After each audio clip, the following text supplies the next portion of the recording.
New Mexico, summer of 1887.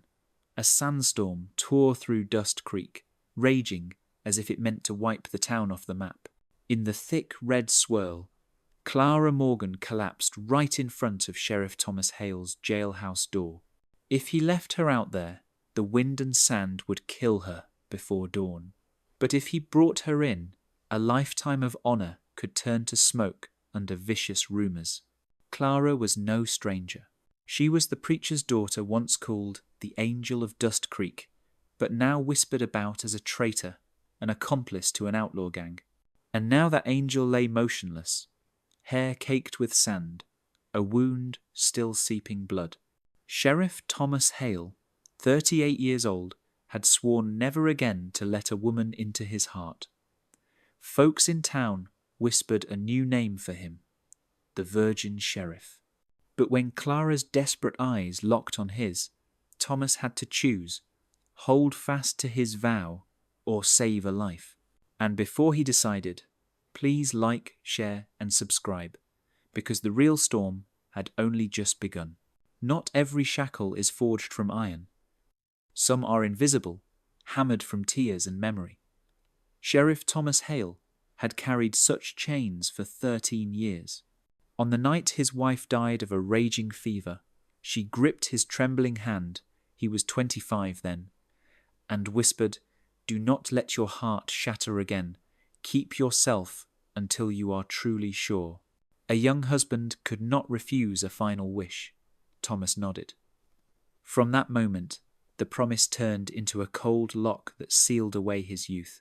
Now, at 38, Thomas was still a tall, hard man, the kind who could put down any bandit in Dust Creek. But under the iron shell lived a heart gone numb, too afraid to trust love. People whispered behind his back, "The Virgin Sheriff." They snickered when he avoided a woman's gaze, flushed when Widow Hanson offered him a cup of coffee, or stepped out of any talk that hinted at flesh. To them, it was a joke. To Thomas Hale, it was a battle to keep a pledge made before the shadow of a woman he had lost. Clara Morgan knew loneliness by name. The only daughter of Dust Creek's preacher, she grew up under a chill strictness, rules wrapped tight like manacles. As a woman, she was praised as the Angel of Dust Creek, gentle, pure, compassionate. But even angels can fall. 3 years earlier, her husband died in a collapse at the silver mine. The little house turned into a cold cocoon, and prayers could not fill the hollow space. Clara tried to find solace in teaching, chalk dusting her fingers as she gave learning to poor children. But at night, there was only a dark room, the desert wind howling, and a heart gone empty. Then one night, a badly wounded outlaw collapsed at her door. Clara could have turned away. Compassion would not let her. She hid him, treated his wound, and saved the very man the town cursed. When the truth came out, Dust Creek exploded with cruel gossip. Too pretty to be pure, too kind to be trusted. The word angel twisted into fallen angel. Day by day, Clara felt more lost. Men's eyes, hungry and mean. Women whispering behind her back. In the mirror, black hair showing threads of silver, deep brown eyes, hiding, long-buried longing. She knew that if nothing changed, she would wither in silence. On the 14th of June, 1887, a sandstorm rose without warning. In town, a child burned with fever, raving. The doctor was stuck in Santa Fe, and no one but Clara dared go. With medicine and a little broth, she mounted her old mare, Bonnie, and rode into the screaming red waste. She saved the child. But on the way back, hell waited. The wind lashed like a whip. The red sand swallowed every trail. The old mare held on for a few more miles, then crumpled, bones snapping, leaving Clara alone in a sea of grit. She walked, one step, then another. Leather shoes split open, cloak torn to rags, each breath like swallowing knives. Her vision dimmed, Her body shook. When she was about to fall for good, a thread of yellow light shone from a small window set in a stone wall, glimmering through the sand-choked night. Clara thought she was dreaming. She was not. It was Sheriff Thomas Hale's jailhouse, and that door was about to open onto destiny. Sheriff Thomas Hale carried Clara inside, her body shivering like a branch about to snap. Her face was pale beneath the red dust, lips purpled, cloak torn, and soaked with sweat. "Please, do not leave me out there," Clara whispered, her voice breaking beneath the desert scream. Thomas did not hesitate. He swung the heavy iron door shut, leaving the sandstorm and the venomous rumours outside. Now there were only cold stone walls, a small fire, 2 iron cots, and 2 people forced to face each other. He shrugged off his coat, draped it over Clara's shoulders, then hung her shredded dress by the fire. "You need dry clothes," Thomas said, handing her an old flannel shirt and rough trousers. "Turn around," Clara breathed. Thomas turned his back, but every sound behind him, wet fabric dropping, buttons coming loose, fell like a hammer on his long-starved imagination. A mind sealed for years turned unruly. When Clara said softly, "You can turn back now," his heart pounded as if it would break free. In the flicker of firelight, Clara looked different. Dark hair tumbled loose, the big shirt hiding just enough to make every curve a haunting. Her brown eyes no longer masked loneliness. They burned with a will to live. "Thank you," she said with a trembling smile, and that smile lit the whole room. They sat at the rough table and ate a poor supper hardtack and weak coffee, but the silence was heavier than any storm outside. Every time their eyes met, both looked away. Every breath braided into the fire's heat, and another fire, more dangerous, caught spark. Clara cut through the quiet. "The whole town calls you a name." Thomas tightened his grip on the cup. "I know. The Virgin Sheriff." She said it, half teasing, half testing. Colour rose on Thomas's cheeks. His voice dropped. "Let them say what they want." Clara leaned in, the flames catching in her deep eyes. "But do you truly not care?" Thomas could have dodged it, but locked in by a sandstorm, truth had nowhere to hide. He sighed. "I made a promise to my wife that I would keep this heart until I found someone truly worthy. 13 years I have kept it." Clara set her trembling hand atop his calloused one. A small touch, but it cracked like thunder in both chests. "In that case," Clara whispered, voice shaky but proud, "you are the most honourable man, or the most foolish, I have ever met." Thomas looked into her eyes. For the first time in 13 years, he saw understanding aflame, lighting a long corridor of loneliness. "Perhaps I am both," he said softly. Outside, the storm screamed like a legion of devils. Inside the small jailhouse, another storm, hot and unstoppable, began to rise. The second day wore on, and the sandstorm did not ease. Wind whistled through the iron door seam. Red grit worked into every crevice of the jailhouse. But the wind was only a soundtrack. The truly frightening sound was the one drawing closer. Thomas Hale had just stepped out back to split wood when the thunder of hoofbeats ripped through the sand. 3 dark shapes took form, riding out of the red waste. At their head was a massive black horse with a spiked mane, and in the saddle sat a man all of Dust Creek knew, Royce Maddox. Maddox, owner of the Blood Moon Saloon, ran every game, every jug of illegal whiskey, and the women dragged into the shadows. 52, with a heavy gut, a full beard, and eyes sly as a rattlesnake. He had long burned with a sick obsession for Clara Morgan. For 6 months he sent flowers, poured honeyed words, even promised lifelong support. To Clara, it was nothing but nausea. To Maddox, her refusals were an unforgivable insult. "Hale!" he roared, loud enough to cut through the storm. "I know she is in there." Thomas set down the axe and stepped into the yard, Winchester gleaming in his hand but the barrel still lowered. The two riders with Maddox, Hank Rourke, and Silas Boyd were reckless gunmen who would trade blood for a few free bottles.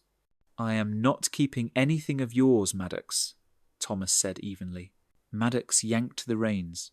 The black reared and screamed. His face burned red, whether from fury or Sand's sting. "The schoolmarm's horse is dead out in the desert. I tracked the trail to this door. The town is buzzing that she vanished, and you locked her in your damned jailhouse."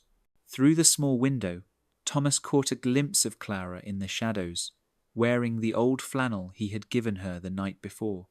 Their eyes met for a heartbeat, and in that beat his chest pulled tight, and the inner fire roared. "She is sheltering from the storm. I have done nothing wrong," Thomas said, voice turned cool as iron. Maddox sneered, a smile gone poisonous. "Sheltering? Do not make me laugh, Hale. This whole town knows you the lawman who has never known a woman. Now you want to practice with a fallen angel, damaged goods that you think is treasure?" The words stabbed like a knife. For years, Thomas had endured whispers, let people jeer. But now, faced with Clara's humiliation, something in him cracked. "Apologize, Maddox," Thomas said, voice razor sharp. Maddox spat into the red dust. "Or what? You will shoot me over a woman this town spits on." The Winchester's click rang out, slamming off the stone wall like thunder in the storm. Thomas's eyes went to steel. "I will say it once more, apologize." The world held its breath. The wind screamed. The red dust churned. Maddox's hand crept toward the pistol on his hip, and in that instant, hell exploded. Thomas's first shot tore through Hank Rourke's shoulder, pitching him out of the saddle, blood blooming dark in the sand. The second smashed Silas Boyd's hand before he could tug his Colt free. Maddox had just brushed the pistol grip when the third round ripped the brim off his hat, missing his temple by less than 4 inches, which is about 10 centimeters. "The next shot will not be a warning," Thomas growled, the words cutting the air like a cold blade. Maddox went pale. No one in Dust Creek had ever seen the quiet, mocked, virgin sheriff turn into such a fierce protector. He jerked the reins. The black screamed and wheeled back into the sand. Before he vanished, he hissed through his teeth, "This is not over, Hale." "It is over," Thomas said, feeding fresh rounds into the rifle, eyes like winter. The 3 riders bled into the storm, a red smear staining the desert behind them. Thomas stood still, breath heaving. In that moment he knew he was no longer the 25-year-old clinging to an invisible vow. He was a man ready to risk everything for what truly mattered, and that was waiting for him inside the jailhouse. Clara stood by the window, her eyes never leaving Thomas.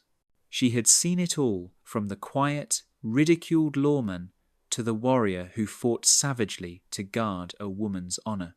"You could have died," Clara whispered when he stepped inside, her hands still shaking from the gunfire. "There are things worth dying for," Thomas said, voice rough. Clara moved toward him, bare feet on cold stone, the oversized shirt rising and falling with her breath. Her deep brown eyes shone with a hunger buried for too long. "In your eyes, what am I, Thomas Hale?" He set the Winchester down, clenched his fists, and met her gaze. His voice was low and certain. Everything. Outside, the sandstorm screamed on. Inside that greystone jailhouse, another storm no less fierce was consuming them both. Dawn on the 4th day arrived quietly. A pale silver light slipped through the iron door seam and stretched across the cold stone floor. In that fragile calm, Sheriff Thomas Hale opened his eyes. His breathing was steady, and on his chest as if that place had long been hers, rested Clara Morgan. Her dark hair was a tangle, scented with smoke and desert dust. For a beat, Thomas wished time would stop. 13 years he had kept a vow at his wife's grave. Now, for the first time, the vow was not a chain, it was the road that led him to this moment. Clara stirred. Her brown eyes opened and found his. A flicker of shyness crossed her face. She had lived a lifetime under judging stares. But in Thomas's blue eyes there was no guilt, no doubt, only a tender wonder, as if she were a miracle he had never dared believe in. "Do you regret this?" Clara asked, her voice as soft as wind slipping through a crack. Thomas bent and kissed her tangled hair. "The only regret I have is that it took a storm to find you." A trembling smile touched Clara's lips, then turned solemn. "The storm has passed. Now we have to face the world. You know what they will say about us." Thomas sat up, pulled on his shirt, his gaze steadier than ever. "Let them talk. I have spent a lifetime fearing what they think. Now I care about one thing: what you think." Clara froze. Her heart knotted in her chest. "I will not be your secret, Thomas. I have had enough of half-truths. If we go on, it must be in daylight, not the shadows." Thomas stepped to her, took her hand, and suddenly knelt right there on the cold stone. His blue eyes shone. His voice was warm and firm. "Clara Morgan, if you will allow it, I will court you properly, before God and all of Dust Creek, and when you say yes, I will ask for your hand." Clara went still. No man in her life had ever dared set his honour beside her name. Her brown eyes filled, her mouth trembled into a smile. "Thomas, yes." Outside, the sandstorm had fallen silent.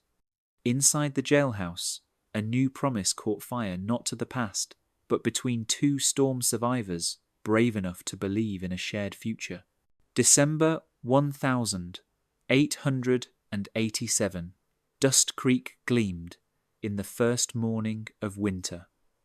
The sandstorms were long gone, leaving a cloudless sky and gold sunlight across the shingles. On the dirt road to the small wooden church, townsfolk crowded together. They had come for many reasons, some curious, some scornful, a few offering blessings. But all were drawn to an event the town had argued over for 6 months. In a crisp white shirt and a plain vest, Thomas Hale stood before the altar. His face held both tension and pride. At 38, he was no longer the virgin sheriff Dust Creek had mocked. He was a man who dared to love, who set his honour beside a woman the town had once shunned. The church doors opened. Clara Morgan stepped in. No longer the slandered, fallen angel, she wore a simple white dress, black hair pinned up, her face bright as the sunlight pouring into the small wooden room. The whispers died. For a heartbeat, even the bitter ones fell silent, because the beauty of truth cannot be buried beneath gossip. Royce Maddox did not appear. People said he had left New Mexico, fled to Nevada with his pride in pieces and his wounds not yet healed. Some storms are fierce enough to sweep away men who once thought themselves untouchable. Clara walked the aisle, each step breaking another invisible chain. The probing looks, the sour laughs, all left behind. At Thomas's side, she looked up at him. Her deep brown eyes shone, but there was no hesitation. The pastor spoke the prayer, voice warm and steady through the little church. When Thomas took Clara's hand, it did not feel like secrecy or fear anymore. It felt like a public claim. The vow he had made long ago at his wife's grave was not a life sentence. It was a path that led him here. Standing before God, before the entire town, choosing to love again. The bell rang out, people filed into the bright air, some smiling their blessings, some only watching, but none able to deny that this was a moment Dust Creek would repeat for years. That night, In the old jailhouse that had once sheltered them from the storm, and now stood as the home of a newly married pair, Clara rested her head on Thomas's chest and whispered, "No more storms, Thomas. Only sunrise." Thomas held her close, a quiet smile on his lips. "There will be storms, Clara. That is life. But this time, we will go through all of them together." Outside the window, the desert wind moved softly, no longer howling, more like a gentle soundtrack to a beginning. And their story, the Virgin Sheriff and the fallen angel, stood as proof that true love can break every prejudice, every shackle of the past, and write a bright future. Thomas and Clara's tale is not only a wild Western romance, it is proof that sometimes the fiercest storms do not rage out there. They rage inside the human heart. Only when we face them do we find the true sunrise of our lives. If this story touched you, please like, share, and subscribe so you do not miss the next videos. Because in every storm to come, you might find a new beginning of your own.